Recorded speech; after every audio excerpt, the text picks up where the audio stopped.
All right. Well, welcome to another episode of the Imperfect Men's Club podcast.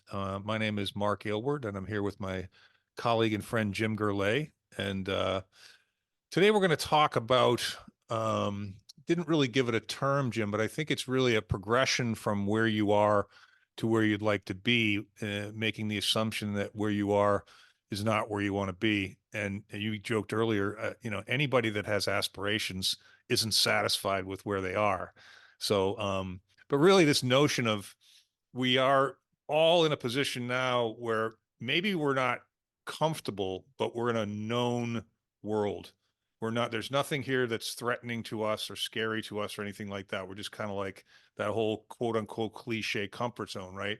And and somebody and we're here to help men, right? We're here to help men because as we get older, from teenagehood to school to out into the workforce to building families and hitting the middle age and retirement and that whole spectrum of growth as men, we historically don't, generally speaking, like talking about these things and exposing ourselves to these vulnerabilities. So one of the things that I think we're doing or attempting to do is to help men get comfortable being a little more vulnerable, a little more authentic. But the this first phase of life is where we're comfortable. We're in our house, we're with our parents, we're in our town, we're comfortable. And then we start going out into the world, either into a trade or into a school or travel, to another country. And all of a sudden, we're bumping up against things that we don't know anything about. We've never seen before. We've never been engaged with people like this before. And I would say that phase is the beginning of, and I say this in a positive fashion, fear. We're our confidence level is being tested. We're listening to the opinions of other people. We're tempted to make excuses. And the expectation, at least for me in hindsight now, I know this for a fact for me was fell on my face a few times. I failed because when you try new things, you fail, So rather than get to the next phase, what are your thoughts on what I've discussed so far, what I've shared so far? Yeah, well, I appreciate it on a number of different levels, but kind of like you said, starting off first, what is our what's our mission in our different episodes? And it always seems to come back to these five areas we identified in our lives, right? Which is in no particular order, our profession, our relationship with money, our relationships with others, our worldviews, and then in the center of that, it always comes down to self. And Mhm. then the one word, just about every episode, is self awareness. So I think what you're describing is, we're always going through these different phases in life, and now that we're beyond the, let's just say, the growth phase of teenage years and those years, it is about being self-aware you're going through this. And then what also inspired this particular topic was this interview I heard with Tim Ferris, right? Which a lot of us, everybody, I think, listen to this podcast knows who Tim Ferris is. But this is the 4 Hour Work Week author many years ago, and I was sharing this interview. Uh, I'm listeners not to be impressed about Tim Ferris, but I was particularly impressed because he's at this phase in his life that's very different than he was when he wrote the book, The 4 Mhm. Hour Work Week, and many other books. And then you had mentioned, again, these different periods or these different phases we go through. So yeah, let's break this down and talk about that, how this affects particularly men that are Mhm. that are you refer to as high performance, but that can be in anything, right? Sports, business, being a high performance father, being a high performance um, mentor. So it applies to everything in life, and then pushing yourself to be better than you were yesterday Yeah, for I the good think, of others. Yeah. I think that, speaking of my knowledge of you, using you as an example, and we've known each other now for a few years, Mm-hmm. and we've been through some interesting discussions and times and have been pretty authentic with one another and vulnerable with one another, for sure. I look at you as somebody who, um, would be a perfect person for the Imperfect Men's Club, and you're being one of the founders. I guess that makes sense. But Yeah. I don't remember a time hearing anything from you that ever even approached contentment, or I want to stop learning, or I'm giving up, or I mean, I think you either have this, your bitter or better analogy. You either have you're aspirational towards getting better. Like I talk about my dad all the time. He's 95. Mhm. He's trying to get better every day. He's Yeah. was selected to give the Memorial Day speech at the Veterans Parade downtown hometown of Winthrop. He's Yeah. 95. You Very know, cool. so it's you. I think you either choose to aspire and reach and learn and know more and do more, or you don't, you give Yeah. up. And we're not talking to those people. I mean, God bless them if they change Yeah. their minds or whatever, and they want to know more about how to get out of that, off that couch, then that's fine. But I Yeah. think if you're one of those people, like you are, like I believe I am, that Yeah, is you are. in, Well, I say thank you for the compliment, and there's no question that it's that's what we have in common, and as a result, that's what makes this episode go every week because it is about being our best, the best version of ourselves. yeah, the recognition, I think that I don't think my fear has ever gone away. I don't live a fearful life. That's not what I mean. What I mean is when I try something new, like, and little stuff, like remember the first time you ever stepped on a stage in front of a microphone? Goodness gracious me, you know? I mean, my daughter was on stage in front of a microphone the other day. She sent me a big audience too, and Hmm. and she was being touted as being excellent at what she did and very successful, and was overwhelming to her. So Hmm. I don't, and she's very well practiced in what she does. I don't think you ever lose the fear, but I think that you do either choose to move into that zone of fear, or you choose to remain in a place of comfort. So I think that, once you move into fear, then the wheels start churning, the gears start working, Hmm. and progress starts happening. But it's not linear, not in my experience. Yeah. It's like you take that graph. I'll try to do a audio visual representation, but if you pictured a graph going from left to right, 45 degrees up, right? And then the timeline was like a year. And then you took that and you stretched it out to 20 years. It's going to be zigzag up and down. Hmm. Progress is zigzag up and down. It's not linear. So this becomes a changing environment where you start looking for new opportunities, you start extending your capacity, you probably start solving some problems. You're certainly learning new things. Yeah. And Well, you let's could, break this down, Mark. yep. You said it looks like it's one, two, three, four. So there's four phases. So start with what do you want to go from the inside out? Starting with It'd the be comfort interesting to go phase. either way. It'd be interesting. What is the end goal if we wanted to start Right. from the outside Right. in? You Right. know, So the way this reads though is be the inside out, right? So it's you start with your comfort, then you go into move into fear, learning, and then growth. So yeah, and hopefully growth becomes kind of a constant. But to bring Tim Ferris back into the conversation, he clearly still has fears, right? He's a human being, right? It's not like when you get past the first fear, you're never fearful of anything again. That's stagnation. I think you yeah. have to continue to do things that make you a little bit uncomfortable, you know? Well, he what I again what I received from his interview yesterday was he's in a place right now where he's very selective of what he does, and it's not money anymore. It's not fully driven as it may have been 10 or 15 years ago with him about money because he has money. Now it's really more about spending quality time with quality people that he learns by, and that makes him better than he was the day before.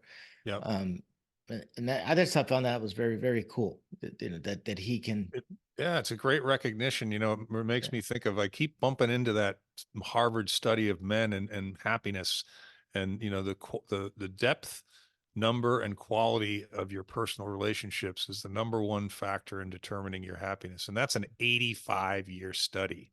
yeah, So I think what Tim Ferris has done is identify that, in fact, I want more of that shit, yeah, because that's where the juice is. yeah, So, but I think, I mean, you and I talk pretty regularly. We talk at least Yeah. once a week, and we talk Well, significantly before the show. yeah. Well, And one of the things he said reminded me of somebody said, why do you do a podcast? Clearly it's not for the money right now. but but he referred to it as think of projects as experiments. And this has been a wonderful experiment hmm because not only do we get better because we do it every week, you hmm know, we like to think that others are getting better. In fact, we know firsthand that they've benefited from this. And that's another way, I think, to live at your highest worth is when you are putting it out. It's never going to be perfect. You're going to do it wrong. It never looks right. It's always could be better. But I think if you look at we're coming up to our 50th podcast here pretty soon, right? hmm And if you look at our first one, at least I'll speak for myself, compared to these, it's like night and day You of know, it's funny. It's like night and day from a content standpoint. But mhm. the first five, the graphics and the audio were great because my daughter was helping us with them, and she Yeah. she knew what the hell she was doing. Yeah, it's true. But it is about content. It is about Yeah, content. It's these podcasts are like, think about when everybody used to do 1 hour. You have to do yeah, 1 hour. You have to have yeah, music. You have to have this. You have to have that. And now yeah, I drop our unedited audio into iMovie, and I cut the front of it off and I cut the back of it off, and that's it. And I think yeah. the authenticity of that is more valuable than the Well, shiny bells they and trust whistles. on this podcast interview I listened to of him. He talks a lot about this new these new formats of audio versus video and some of the stuff he's experimenting with. And of course, he believes video's ultimately going to be king, but maybe not right away because hmm it's podcast is going to there's going to be different formats of it instead of just on a he was just things that he's experimenting with.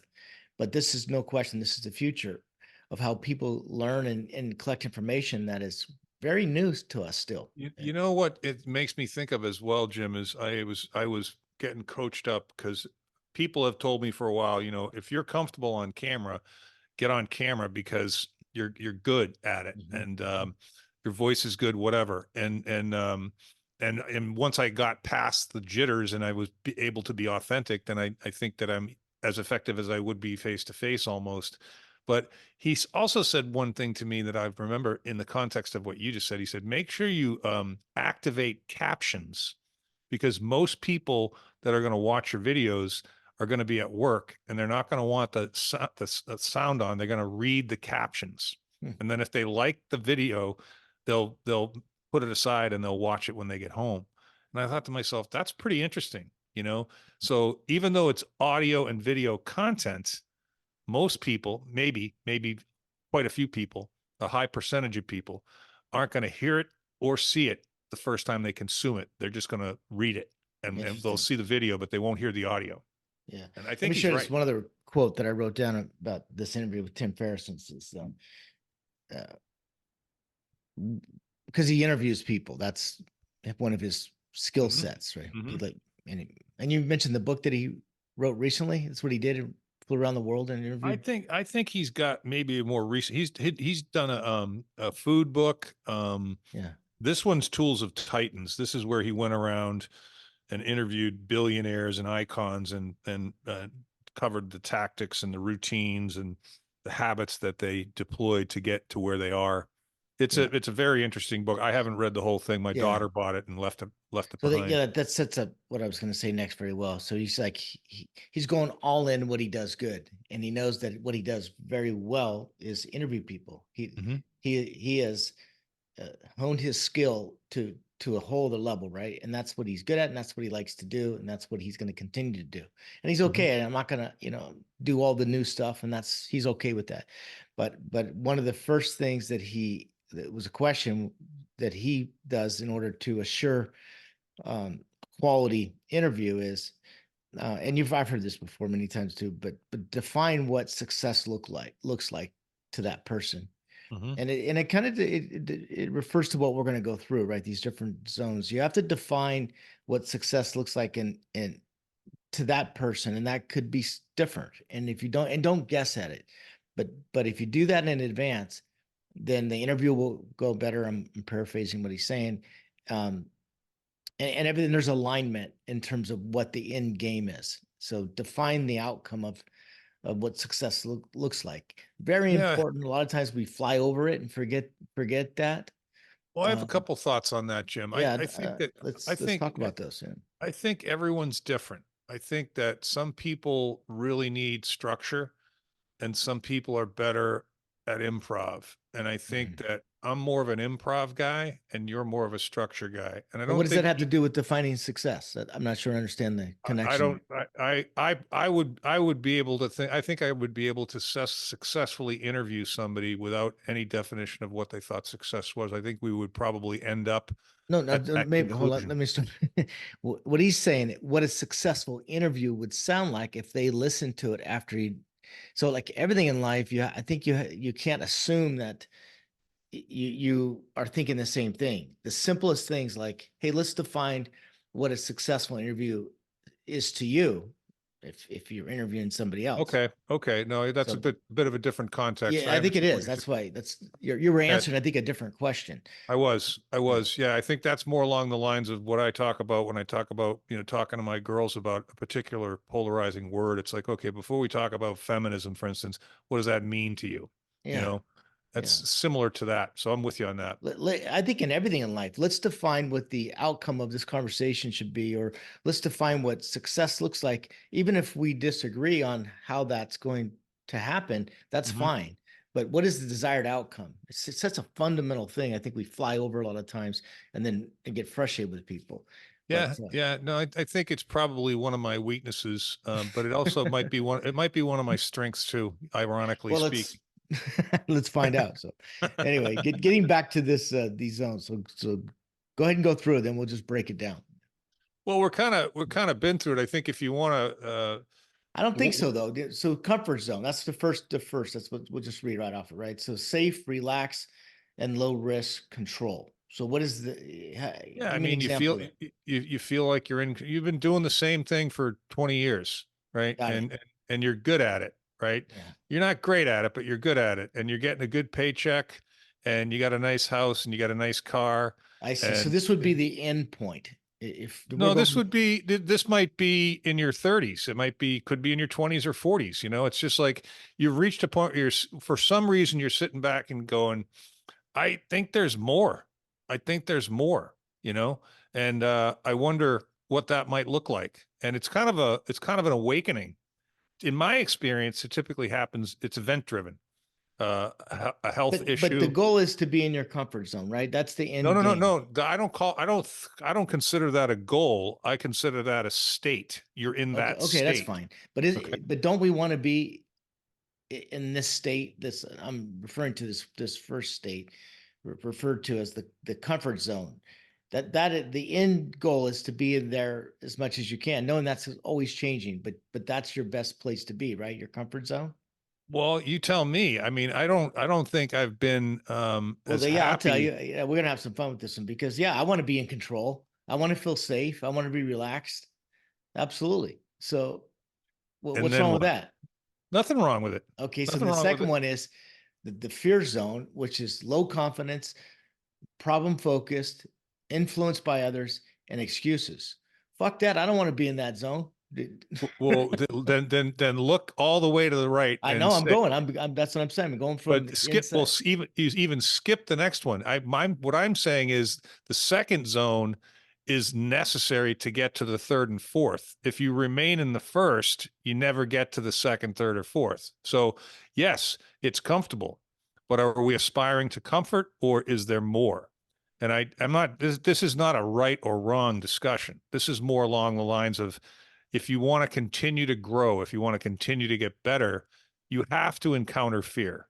You can't stay comfortable. You have to encounter fear. Okay, I'm with you now, Mark. Okay. I'm reading it now. I'm with you now. Yeah, from comfort zone to the growth to growth. So okay, Yeah, to growth and so growth you being, in the most uh purposeful place you could like I really feel comfortable that, I can always get better, but I'm serving a purpose now. I have a purpose. There's a reason for what I'm doing. Yeah, And, you know, I'm with you now. Okay. I own this one. I was approaching it the wrong way, but I see what no, you're no, saying. it's not the wrong way. It's not the Yeah, wrong way. It's just, it's a great discussion, you know? yeah, And yeah, I think if you take the chance, if you step off the ledge into this fearful place, then what's going to happen? Well, you're going to fail. But what happens when you fail? You learn, right? yeah. And If then you this choose, goes back to I think it was the last episode, maybe one before that, where I was following the importance of having dopamine, right? The hit of dopamine. I see this now as a just because you're in your comfort zone doesn't mean that you're in your best place. That's not who we are. That's you want to try to push yourself uh, out of that, and but then when you go from that, you go into this unknown area, right? Which gives you this low confidence, gives you you're trying to you're focusing on solving a problem, and but again ultimately in order to create new things and to get excited again, you have to thrive to be into this growth zone. That's and because that's what makes life exciting. That's what makes it unpredictable. And it's very relevant. It's interesting because I was having this conversation with a couple people, especially people that are moving from their 50s even into their 60s, right? Where Mhm. things can, you've worked hard to become comfortable and relaxed and safe and you've reduced the risk, but it's boring as fuck sometimes, Mark. I'm telling you. And Well, it's scary too. I remember you saying to me, so we were having a conversation maybe a couple of years ago now, Mhm. and I was saying that, I said something sarcastic to you, like I was saying, I lost everything in my divorce like years ago, and Yeah, I'm on the rebound in the middle of my life, yeah, and you don't have that challenge, and you said something like, yeah, and that's what scares the shit out of me. Like yeah, yeah, I don't have to do anything, so what do I do? yeah. I got to Well, figure out what I I want. also envy you in some weird, twisted way too. Isn't it That fascinating? Yeah. it is It- fascinating, and yeah. like you said, everybody. But yeah, there's a slight bit of envy that you have these unknown things that are going to happen, right? And even Hey and it's man, exciting to right back at you. My daughter said to, right back, my daughter said to me yesterday in a state of anxiety, all I need is $1 million, Dad. And then we just started laughing. I'm like, yeah. yeah. And then you want two, and then you want five. It's like, it's never Well, enough. then, yeah, then when you get one, you're trying to protect it, and you're at Yep. a low. It's yeah. Now I totally appreciate this graphic, right? Then you're gonna get into low risk mode. Yeah. Well, Low risk it's, mode is not very exciting because you're trying to minimize the risk of losing the million that you have or yep. whatever that amount is. Like you said, the mind kicks into these other areas. So Yeah, I think in order to, again, this is just my perspective, but in my experience, in order for me to live an interesting life, I have to do new things all the time. I have to hmm try new things all the time. I don't want to try purely risky things. I try to mitigate the risk, but I can't imagine that I'll ever jump out of a plane, hmm well, there's maybe, different types of risk. There's financial risk. We don't yeah. have as much time to make it up. So you're Hmm. taking financial risk at 30 is different than you're taking a financial risk at 60 Yep. because you don't have a lot of recovery time. That just Yep. makes sense, right? Well, and that's why I think this particular graphic is, it looks like it moves from left to right, and it does, Yeah. but it also goes back to the left and then back to the right, Yeah, you know? the more I'm looking at, the more pretty. So let's go to this. So I said I did fear zone. So now let's go to learning zone, which includes looking for opportunities, extend comfort zone, uh, solving problems, learning skills, taking on challenges. Yeah. Yeah, I think taking on challenges, learning skills, and looking for opportunities could all be kind of the same thing. It's like hmm seeking, hmm seeking, learning new things. And then Yeah. I think that, Things that you don't know about that are kind of exciting because you don't know.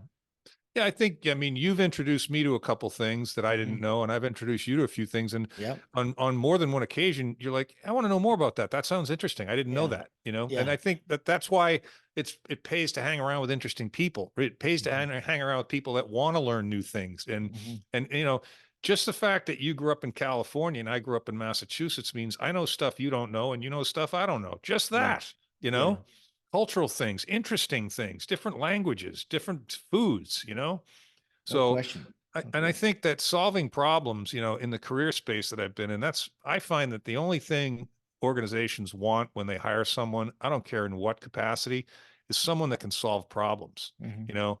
And if you can develop a problem resolution outlook, then you can get past specific skills and acronyms and degrees and stuff like that.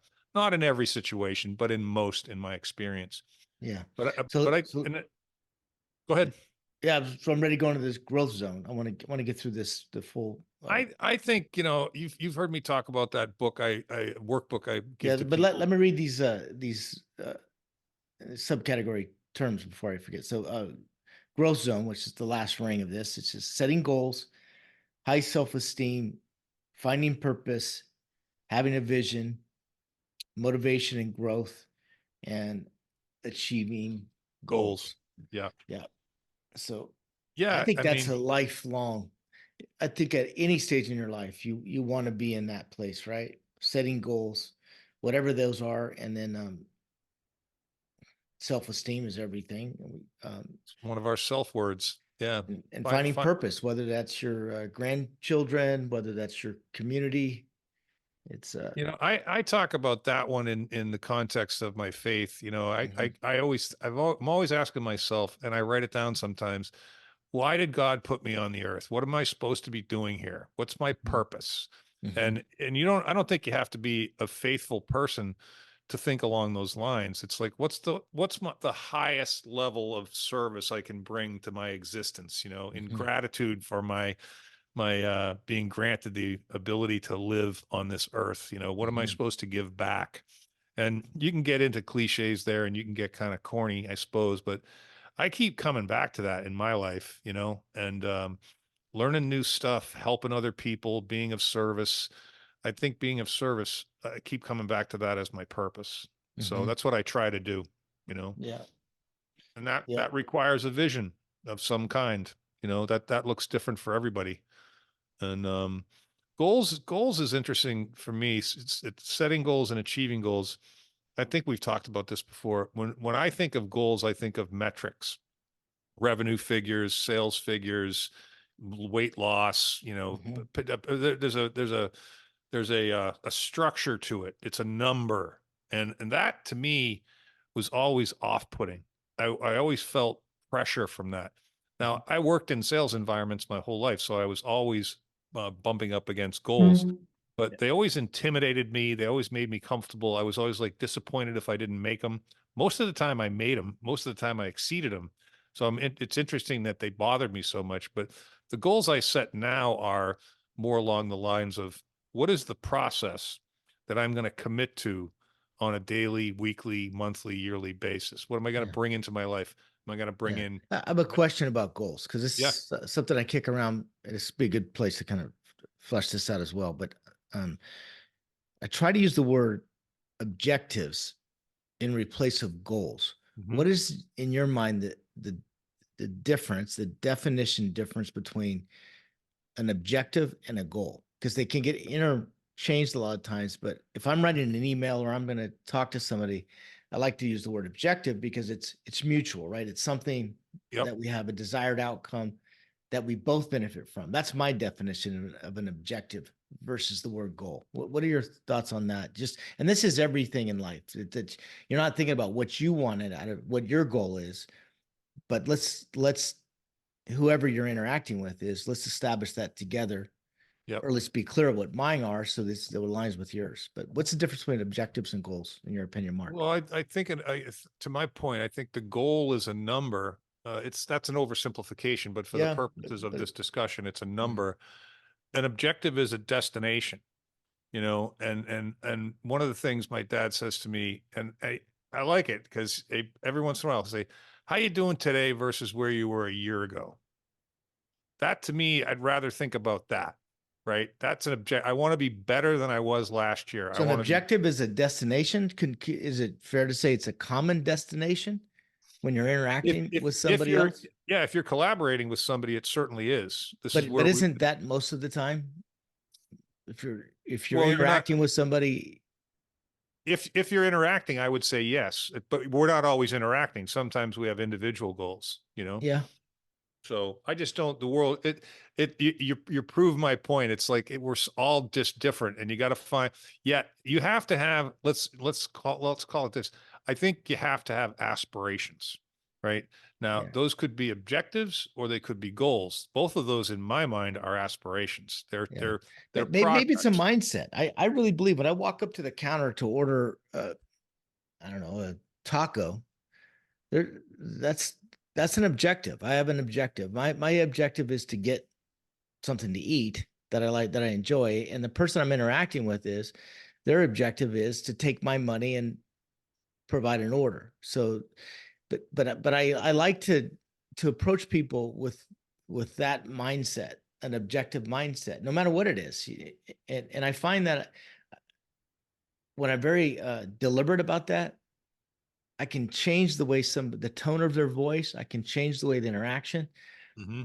When maybe in the past I was so goal focused, it's what I wanted, not what they wanted out of it. I was, and I'm being critical of myself because I was maybe over focused, um, and just blew past everybody else because of what I wanted. Uh, I and it think that produced some good that's, results, but it also yeah. probably alienated some people and pissed some people off along the way. So, Yeah, I think a maturation, that's an evolution on your part. I think that, mm, and I also, if I had to guess, I would say that was driven by your sports, your competitive sports. I mean, mhm. you played football in high school with a bunch of guys that went professional athletes, Mhm, so you guys mhm. played a high count. Yeah. You guys expected to win, Well, not a you know. bunch of guys, but yeah, let's just Uh, say they went to the next level. Yeah, from yeah, my yeah, perspective, it was yeah, a bunch, right? You yeah, know, usually on a high school team, that yeah, you maybe have one guy that's capable of doing that. You had at yeah. least a couple. So Well, they went anyway, into professional sports, not on football. But you're right. But right. yeah, no, there's no question. I think the sports has something to do with that. But even in business, as now, I think I'm because I was all about the sales goal, the sales That's right. goal. That's right.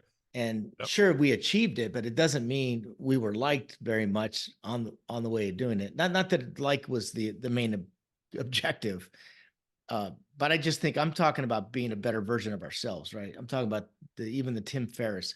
I like Tim Ferris today more than I liked him before, Mm-hmm. Mm-hmm. because before he was, remember that was 15 years ago, I think, when he did the 4-Hour Yeah, Work Week, maybe more. maybe Maybe more, more. right?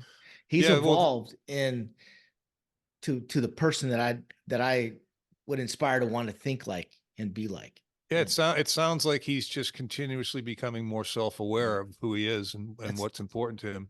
yeah, I think I'm in this other program now that's emotional intelligence centric, and the guy that developed yeah, it is a Stanford PhD and very impressive guy. And he was talking about his own experience with just what you're talking about. And he said, I was sitting in a PhD program at Stanford and I was 27 years old.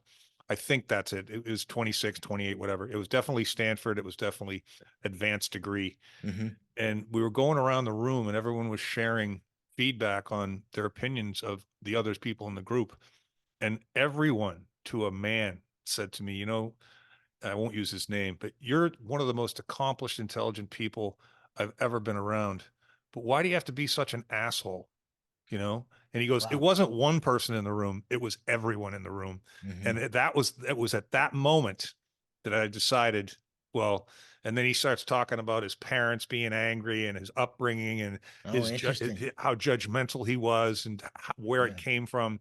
And it was all in the context of being, we all have a judge, and yeah, we all judge ourselves, we yeah, all judge other people, and we all judge circumstances. hmm, And he said, if you can take that and figure out how to get to a place where you can see it coming quickly, you can take that from an amplification of 100 down to a 5. And you hmm, do that with meditative like things, mindfulness like things. And yeah, that's what his course is about. He said the other side of that is your sage. And your sage will look at the same circumstance, the same person, or the same self, and might even say the same thing. The difference is the tone and the intention. hmm, The sage will say, oh, look at that. Silly you. You made that mistake again. How yeah, can we prevent that from happening next time? And why do we think that happened?